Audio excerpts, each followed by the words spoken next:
We're at Black Gold Farms, and I'm Don Labonte, the sweet potato breeder at the LSU AgCenter. Great study. We got this in really early, middle of May, which is for us a very easy time, a good early time period. And we have some of our best stuff here. Foremost is 18100. What I really like about this line, although we're just looking at foliage and everything looks the same, it does have earliness. So if you can get it in that early time period, this is something that might come off maybe a couple weeks earlier than some of our mainstream materials like Beauregard or Orleans. So when we get ready to harvest this at our field day, it's going to be about 90 days. And what's really cool about that is we can get a really good perspective on how well it yields at that early time point in comparison to our main other two varieties, which are Orleans and Beauregard. So that's a helpful really to the industry, because very often we start getting into August, we run out of supply. And to be able to kick up our harvest season earlier, a couple weeks earlier, may not sound like a lot, but it's so valuable to the industry that this would be well worthwhile having in the production cycle.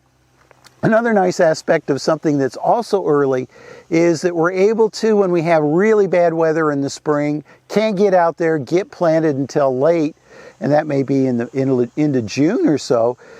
A line that's early is going to bulk up and size up, and we're going to be able to harvest it at a similar time period as we would a mainstream crop planted much, much earlier. So there's a lot of value in an early line. It also has got the great yield that we're looking for, and it looks like Beauregard and Orleans as far as the skin color. So that's a great, easy transition for our producers. No difficulty there with as far as marketability.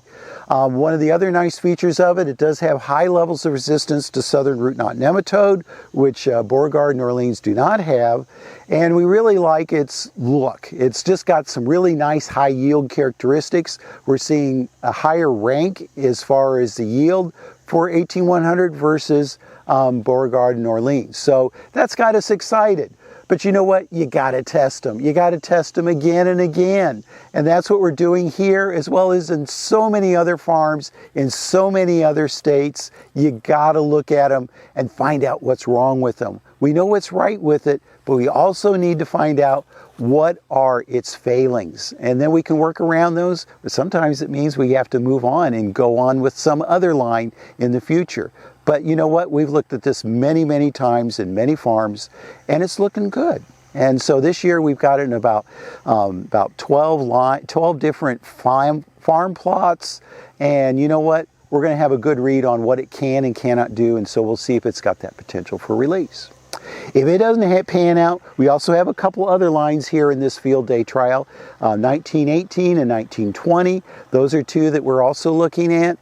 We also have the 18100 in several different spacings, you know, because it likes to jumbo so quickly. You know, something that is ready to harvest at 90, 100 days.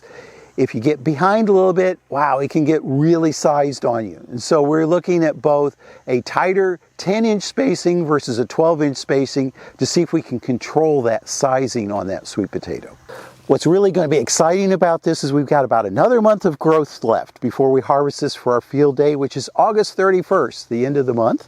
And what's really exciting is we're already starting to get the ground starting to crack, and which is an indication that we have roots starting to size up and giving us some bulk. So you're getting that, and we still have another 4 weeks to go.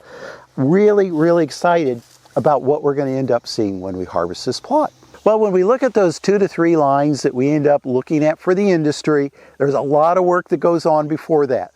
And this is one of the plots where we make those decisions on what goes forward in our program and what do we get rid of. So this is about an acre and a half of different lines of sweet potatoes, all replicated, and we're going to harvest them, evaluate them for look, yield, and whatever else we find that's special about them. You'll notice there's a lot of color out here. We also have some ornamental selections, which we have a very small part of our program is also in ornamental sweet potatoes.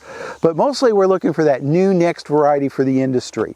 And the only way to do that is to get them out on the farm, and this was at Black Gold Farms, evaluate them and see if they've got that extra something special in comparison to our main varieties that we grow today.